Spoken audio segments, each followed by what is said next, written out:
In this segment, we will be looking at the issue of music from the Islamic perspective. Music, which most people are aware that there is something in Islam regarding music.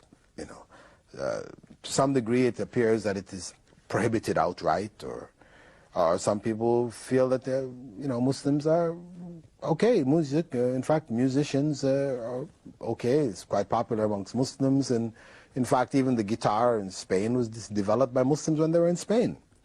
Now, the actual issue involved here concerning music is that God has created human beings with a nature which loves music. We can see it with a mother singing for her child. Something like this, of course, Islam is not going to prohibit something which is part of the very nature of human beings, to prohibit it just for the sake of prohibition. So, in fact, Islam does not prohibit music outright, but it prohibits the harmful aspects of it. Music is accepted within a particular framework, but outside that framework it has been forbidden. The Prophet ﷺ prohibited the use of wind and stringed musical instruments. In a very famous hadith in which he said, "There will be people of my nation who will legalize fornication, the wearing of silk for men, the drinking of wine, and the use of musical instruments." This is a hadith which is recorded by Imam al-Bukhari. It is a very authentic hadith. Furthermore, he said that some people from my nation will drink wine calling it by another name. Merriment will be made for them by the playing of musical instruments and the singing of adult female singers. This is also an authentic hadith which indicates the prohibition of the use of musical instruments in general, as well as that of adult female singers. Now, folk songs, which are sung by females who are not adults, this is to a mixed audience, for example, or by males, accompanied by the duff, which is like a small hand drum. This is something which has been made permissible. The Prophet ﷺ encouraged its use in weddings and festivals.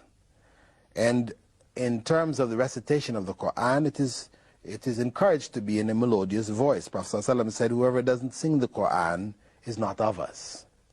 So this element of music is accepted within the Muslim society, but that is kept within the bounds of certain festivals, festivities, the recitation of the Quran, etc. And it doesn't become like an obsession.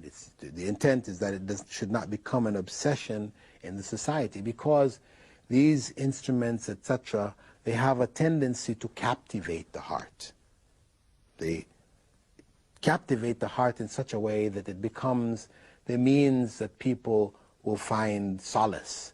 When they're down, they turn on the music, this is where, instead of turning to God, instead of reflecting on God, they get their solace in music. It becomes a substitute, and they become attached to it in such a way that it becomes like an addiction. And when we look at the element that produces music in the society, because some people argue, but it helps me to study. Some students will tell me, that I study better when I listen to music, and others have a variety of different explanations. The point is that if music were beneficial, then the musicians would demonstrate that benefit in their lives. Where what you see instead is that corruption, some of the most corrupt elements of society are found amongst the musicians. The drugs, the deviations in homosexuality, these type of things, and all the corruption that's there, people committing suicide and all this kind of thing, concentrated in the area of the musicians. Why? If this thing that they're producing is so good, then why don't they benefit from it? Reality is that it, in fact, does carry an evil and a dark side, which produces that type of corruption amongst themselves, and in the end ends up, corrupting elements of the society. If you listen to the songs that are out there, I mean, they're promoting promiscuity and adultery and sin, and it's just loaded in the songs. Unfortunately, this is a very corruptive element in the society.